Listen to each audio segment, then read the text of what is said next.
In 1968, your Nan spent 6 minutes every single morning fussing over a crocheted dolly with a pink polyester skirt that did one job: hide a toilet roll. Just one toilet roll. The same toilet roll everyone in the house could plainly see anyway. But heaven help the grandchild who picked that dolly off the cistern. That was practically a hanging offense. Number 14 on this list made the furniture beneath it completely pointless. Number 7 sat beside every fireplace in Britain, doing precisely nothing for 30 years.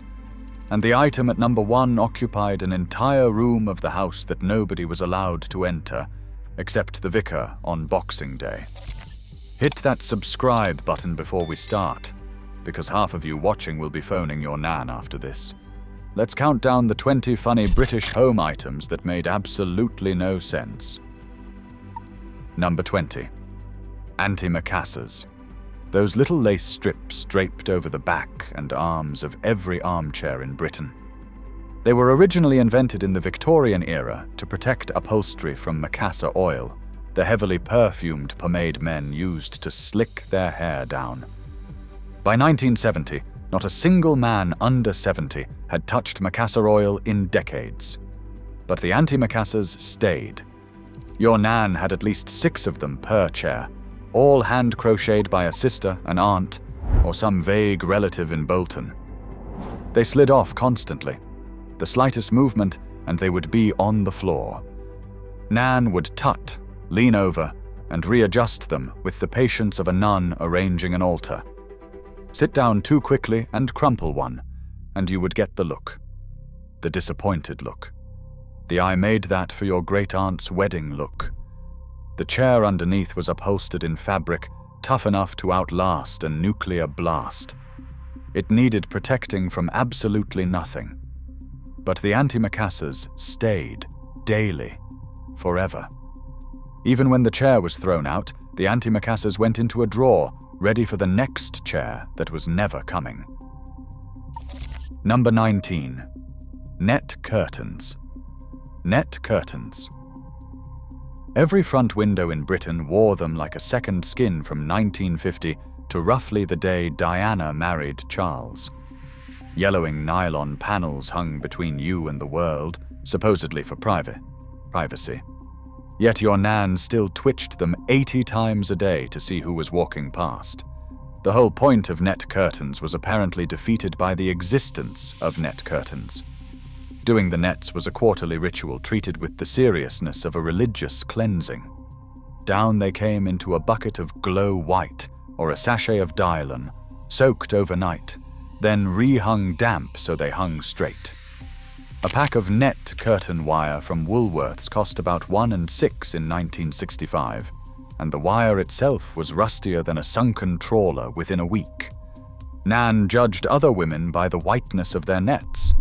A grey net was a grey character. Today, nobody under 60 owns a net curtain, and the windows of Britain are all the more naked for it. But Hilda Ogden's terrace would not have been the same without them. Number 18. Doilies under absolutely everything. The lace mat, the crochet circle, the little starched white snowflake that lived under every single object in the house. The phone sat on a doily. The plant pot sat on a doily. The vase sat on a doily that sat on a bigger doily. The doily on the sideboard had a smaller doily on it. The fruit bowl, never containing fruit, sat on a doily inside a wooden bowl that sat on yet another doily. Nan had a drawer in the dresser dedicated to nothing else. Spare doilies were washed and pressed, ironed flat between sheets of greaseproof paper. The doilies were supposedly to protect the wood beneath. The wood beneath was teak veneer from MFY in 1972 and could survive a small house fire. The doilies protected nothing. They got dusty. They yellowed. They had to be hand-washed in drift in the kitchen sink every fortnight. Nan would hang them on the line, where they froze stiff in winter like little white kites. Modern people use coasters. Nan used a doily, then a coaster on top of the doily, then a glass. Number 17. The Staffordshire Whalley Dogs.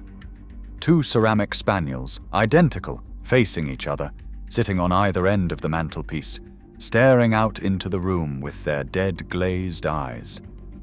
Originally produced by Staffordshire Potteries in the early 1800s, by the 1960s, every Nan in Britain had a pair, mostly the cheap reproductions that flooded the market after the war. They came in white with gold accents, or that strange copper luster brown. They cost about 3 shillings the pair from any decent market stall in 1958. They served no purpose. They could not even be used as bookends because they were too light, and the ears would chip. Nan dusted them weekly with a yellow duster, lifting each one with the reverence of an archaeologist handling a Roman urn.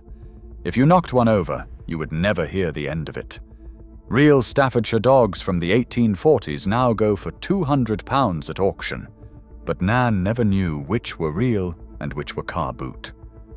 Either way, those dogs watched everything: the telly, the arguments, the Christmas you cried about the bicycle.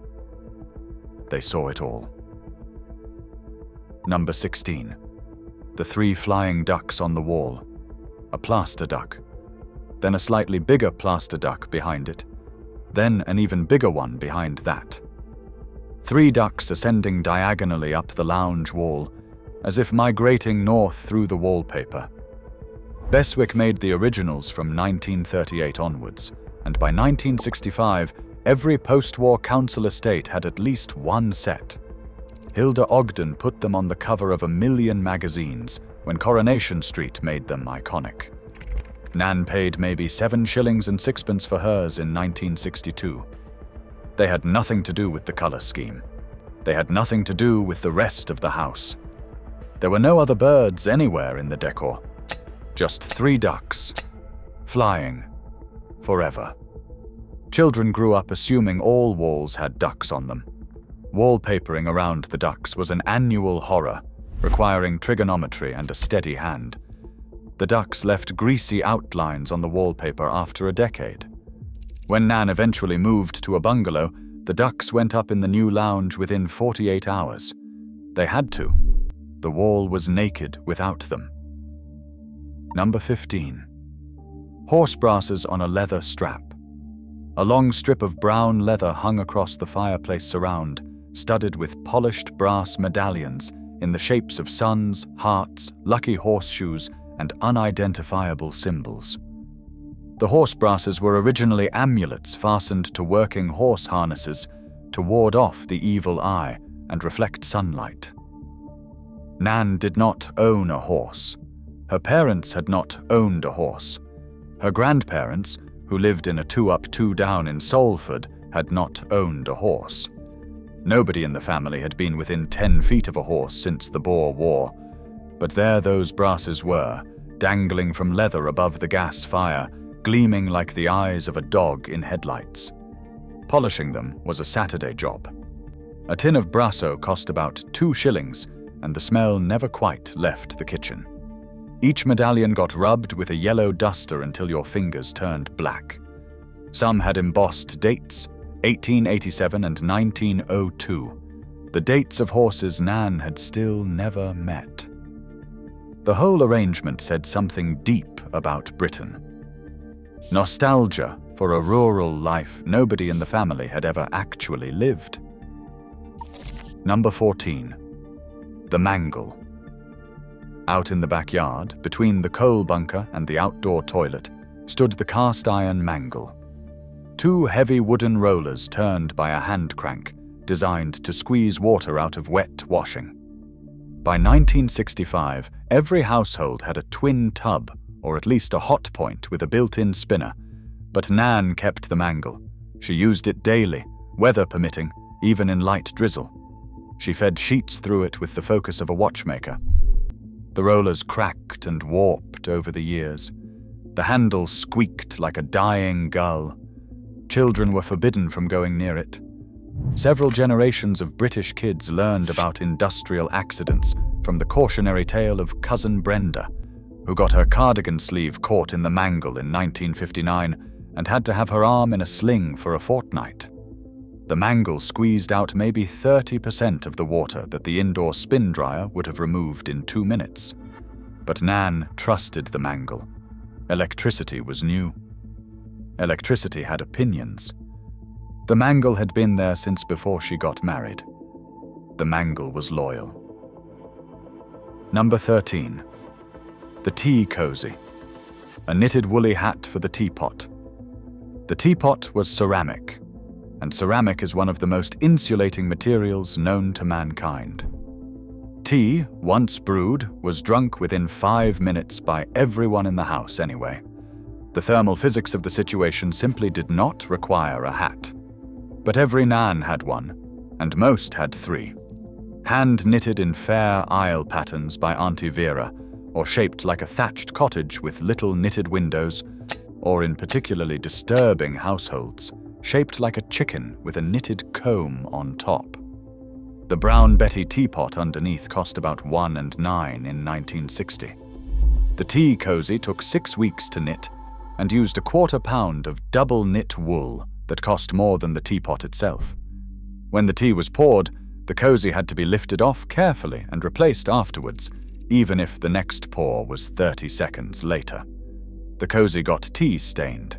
The cozy got crumbs in it. Nobody ever washed the cozy. It just lived on the teapot like a small, woolly parasite, faithful, useless, and absolutely essential. Number 12. The hostess trolley. A heated cupboard on wheels. Made by Eckco, Hostess, or Phillips, finished in mock walnut veneer, with 2 glass doors and a sliding tray on top. You plugged it in. It got warm. It kept dinner from going cold if guests were running late, which they almost never did. Nan bought hers in 1971 for around £40, which was 3 weeks' wages, and she used it twice a year. Christmas. Boxing Day. That was the entire annual operating hours of a machine that lived permanently in the dining room as a piece of furniture nobody could walk past without knocking their hip. The rest of the year it sat there gathering doilies on top, vases on top of the doilies, and the ceremonial sherry glasses on top of that. Nan polished the veneer weekly.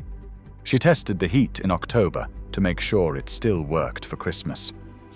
It always worked. It was indestructible. It outlived 3 husbands and 2 cats. When Nan eventually went into the bungalow, the hostess trolley went with her. It was used precisely never again. Number 11. Plastic covers on the good sofa. The 3-piece suite arrived from DFS in 1973, Dralen, jewel green, the color of regret.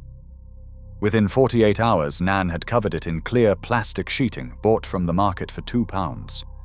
The plastic was supposed to protect the upholstery for the day when guests came round, although in fact, guests never came round, because guests were not allowed in the lounge anyway, only in the kitchen. So the plastic covers protected the sofa from the family who lived there, who had every right to sit on it. Sitting on a plastic-covered sofa in summer in a polyester nightie was an experience that scarred a generation. You stuck. You sweated. You made a noise like a balloon being slowly deflated when you stood up. In winter, the plastic was so cold it actually drew heat out of your body. The plastic squeaked. The plastic crinkled. The plastic eventually yellowed and tore at the corners, but Nan refused to remove it. Underneath, after 20 years, the Dralen was pristine, untouched, like a museum exhibit nobody had ever seen. Number 10. The wooden darning mushroom.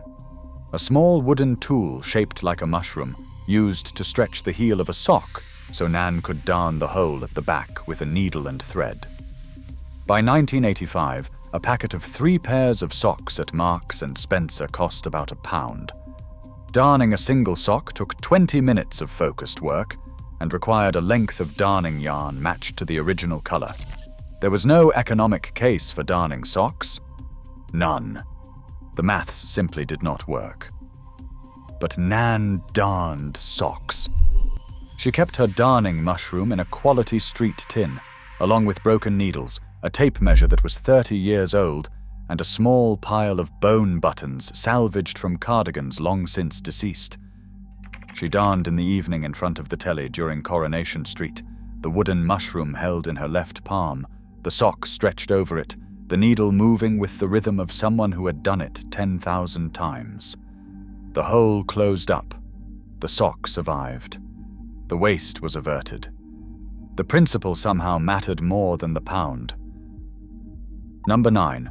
The stoneware hot water bottle. Before the rubber hot water bottle, there was the stoneware one. A heavy ceramic flask, glazed brown with a screw top, weighing roughly the same as a small cat.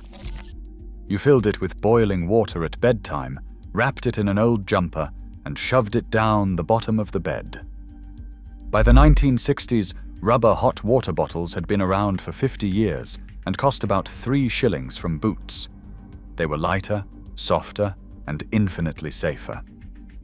But Nan kept her stoneware one under the bed as a backup. She had used it as a child. Her mother had used it. It worked in the strict sense that it produced heat, although it also produced bruises if you rolled onto it in the night. Several British grandparents had small, permanent dents in their shins from 40 years of stoneware bottle collisions. The stoppers leaked. The ceramic cracked if you poured the water in too fast. Children had been scalded over centuries. None of this mattered. The stoneware bottle stayed in service, polished and ready. The nuclear option for any night the rubber one failed. Number 8. The 3-bar electric fire. Only 1 bar ever lit. It glowed orange in the corner of almost every British lounge from 1955 to 1995. The Belling, the Dimplex, the Morphy Richards, all the same shape. A cast iron grill, 3 glowing elements and a pretend coal effect at the bottom. The whole point of having 3 bars was that you could turn on 3 bars when it was cold. Nan never turned on 3 bars. Nan turned on 1 bar, ever, even in February when ice formed on the inside of the windows. 2 bars was extravagance. 3 bars was practically gluttony. 3 bars was for landlords and conservatives. The single bar glowed dutifully in the corner, providing roughly the same amount of heat as a small dog with a fever, while the family huddled in jumpers, and Nan said it was lovely and cozy. The electricity meter in the cupboard under the stairs ticked along reassuringly slowly. A unit cost about 1 3d in 1968, and Nan kept it that way. The other 2 bars existed entirely as a theoretical possibility, a promise of heat that would never, ever be delivered. Number 7. The companion set. A small brass stand by the fireplace holding 4 polished tools. A poker, a pair of tongs, a small shovel, and a stiff brush. The companion set was for tending a fire. Nan's fire was a 3-bar electric fire that had not seen a flame since 1962, when the chimney was bricked up and the gas fire was put in, then later replaced by the Belling. There was no fire to poke. There was no ash to shovel. There was no coal to grip with the tongs. The brush was for sweeping a hearth that had no hearth left, just a tiled surround and the Belling humming on its lowest setting. But the companion set stood there, polished weakly with brasso, gleaming in the dim light, ready for action that would never come. The whole arrangement cost about 30 shillings from a hardware shop in 1958 and was a wedding present from Nan's brother-in-law. To remove it would have been to admit that the fire was over. So it stayed. 4 tools, beautifully maintained, doing the job of nothing, looking lovely while they did it. Number 6. The soda siphon. A blue glass bottle with a metal head and a silver lever, sitting on the drinks tray in the dining room next to the bottle of Bristol cream. You loaded a carbon dioxide cartridge into the side, filled the bottle with tap water, and pressed the lever to release a hissing jet of fizzy water for adding to whiskey. Soda siphons cost about £3 in 1965. and the cartridges came in boxes of 10 from Boots for $7 and $6. Nan's siphon was used roughly 4 times a year when Uncle Bernard came round and demanded a whiskey and soda in his particular tone of voice. The rest of the time, the siphon sat on the tray gathering dust, the water inside slowly going stale, the metal head developing a strange green patina around the nozzle. Children were absolutely forbidden from touching the lever. The hiss was dramatic. The spray went everywhere. The fizzy water tasted faintly of the cartridge and slightly of metal. Modern shoppers buy bottles of soda water from Tesco for 40 pence. Nan would have considered this the height of decadence. She had a siphon. The siphon was the proper way. Number 5. The fluffy toilet seat cover. Pink or peach, or an unsettling shade of avocado that matched the bathroom suite. A polyester pile rug shaped like a horseshoe, designed to fit around the base of the toilet. Plus a matching lid cover that draped over the cistern and a matching pedestal mat. The whole bathroom set cost about £2 from the catalogue in 1976, and every single Nan in Britain had one. The function of the lid cover was theoretically to make the toilet feel cozier. In practice, it made the toilet impossible to use because the cover had to be lifted before you could lift the lid, and inevitably, it would fall down halfway through proceedings, absorbing whatever was happening below. The horseshoe rug at the base caught everything. It needed washing every week in a hot wash that destroyed the pile in about 3 months. But Nan replaced it, and replaced it again, because a bare toilet was apparently a sad toilet, and Nan would not permit a sad toilet in her house. The whole arrangement was hideous, unhygienic, and absolutely standard. Number 4. The Quality Street tin full of sewing supplies. The cruelest trick in the British home. A large tin, purple and gold, sitting on the sideboard or in the cupboard under the telly, shaped exactly like the chocolates within. Except there were no chocolates within. There had not been chocolates within since approximately Christmas 1981. The tin was now full of buttons, spools of thread in every color, a tape measure rolled into a tight cylinder, a pin cushion shaped like a tomato, a packet of needles bent at unfortunate angles, 3 thimbles, one of which was missing, a length of elastic, a safety pin big enough to use as a weapon, roughly 47 buttons, none of which matched anything anyone owned. Children, drawn to the tin like moths to a lamp, would lift the lid in cautious hope, only to find the betrayal. Nan would shout from the kitchen, "Don't open that tin!" The same scene played out across every home in Britain, decade after decade. The Roses tin contained Christmas decorations. The Cadbury Heroes tin contained sewing patterns. The Roy Castle Royal Edinburgh shortbread tin contained recipes torn out of Woman's Weekly. Never once did any of them contain what they said. Number 3. The crocheted doll toilet roll cover. The crowning glory of British domestic surrealism. A spare toilet roll sat on top of the cistern. Around the toilet roll was a pink crinoline skirt. Above the skirt was a small porcelain doll with ringlets, frozen in eternal Victorian poise, hands clasped in front of her, eyes painted open forever. The doll had a name. Nan had named her. Maybe Lucy, maybe Charlotte, maybe something more disturbing, like Auntie Beatrice, named after a real auntie who passed in 1971. The skirt covered the toilet roll. That was the function. The toilet roll, an inanimate object that nobody had ever in the history of bathrooms felt embarrassed by, was now wearing a wedding dress. Visitors used the toilet, lifted the dolly, took a sheet, replaced the dolly, washed their hands, came out, said nothing. The dolly was washed twice a year by hand in lukewarm water with mild detergent. Children were forbidden from touching her. Cats hated her. Some doll cozies came with 2 dolls, one for the cistern, one as a backup, locked in the airing cupboard awaiting promotion. Why? Genuinely, why? Nobody alive knows. Nan knew. Nan never said. Number 2. The display cabinet of the good china. A glass-fronted dresser, mahogany or teak veneer, illuminated by a small bulb that came on with a satisfying click. Behind the glass, on 3 glass shelves, sat the good china.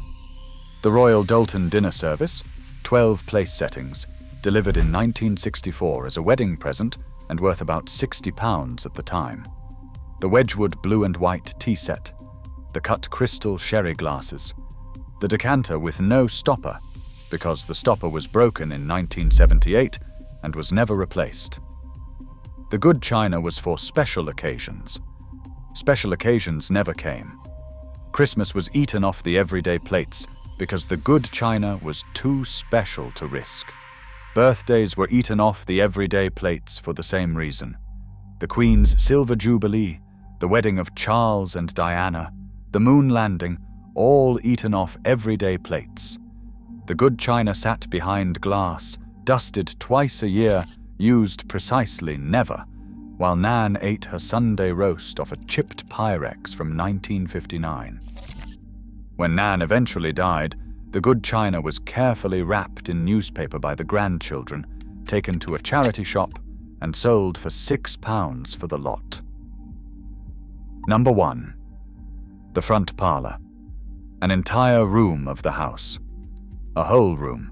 Sometimes the biggest room in the house. Furnished with the 3-piece suite. Carpeted in Axminster. Curtained in heavy velvet. Wall-papered in flock. Decorated with the Wally dogs, the flying ducks, the good china cabinet, the hostess trolley, the soda siphon, and the antimacassars on every chair. And nobody was allowed in. The front room was for best. Best meant Christmas Day, possibly Boxing Day if the family was large, the vicar's annual visit, weddings, christenings, and funerals. That was the entire annual schedule. 358 days a year, the front room sat in pristine silence. The curtains were drawn to stop the sun fading the carpet. The door was shut to stop dust getting in. The whole family lived in the kitchen, eating off their laps, watching telly, while the lounge sat dark and cold next door, fully furnished, fully decorated, fully heated by Nan opening the door once a week to check it was still there. The economics were absurd. 1/3 of the entire house, mortgaged and rated and heated, used twice a year. But the front room was sacred.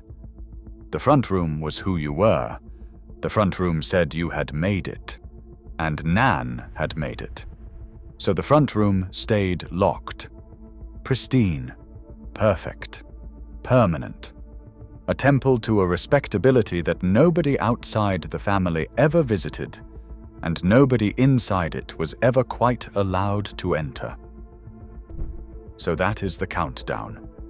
20 bits of British domestic madness, lovingly maintained for decades by women who had survived rationing, raised families, and built homes out of small wages and stubborn pride. They make no sense to us now. They made no sense at the time. But every single one of them was a gesture of care, of standards, of a way of doing things properly.